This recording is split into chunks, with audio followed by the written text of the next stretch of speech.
तो बात हो रही है धोखे, जासूसी और माफौकल फितरत ताकतों की। एक ऐसी कहानी जहां कुछ भी वैसा नहीं जैसा दिखता है। शुरुआत होती है एक शादी से, लेकिन यहाँ खुशी नहीं बल्कि मौत की धमकी गूंजती है। रवश अपने दोस्त की बीवी सूरना के साथ पकड़ा गया और 2 खानदान तबाही के दहाने पर आ गए। तो इस स्कैंडल को दबाने के लिए एक बहुत बड़ा झूठ बोला जाता है। यानी दुनिया को एक खुशियों भरी कहानी दिखाई जा रही है, लेकिन हकीकत में ये सब एक धोखा है।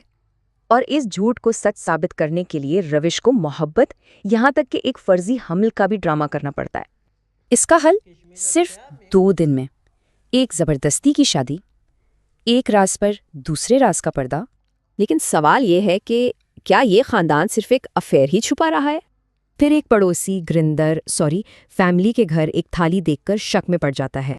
उसे याद आता है 24 साल पुराना एक वाकया, जब असली सॉरी खानदान अचानक गायब हो गया था। गुरिंदर को शक है कि ये सॉरी फैमिली दरअसल वो जासूस हैं जो असली खानदान की जगह लेकर रह रहे हैं। मतलब ये कोई आम खानदानी ड्रामा नहीं, बल्कि 24 साल पुरानी एक गहरी साजिश है।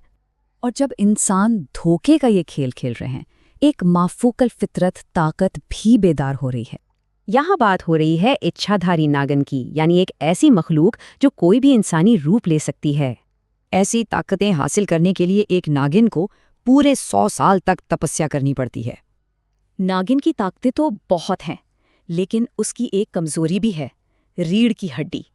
और सबसे बड़ी ताकत है ना नागमणि, जो अगर गलत हाथों में चली जाए तो दुनिया तबाह हो सकती है।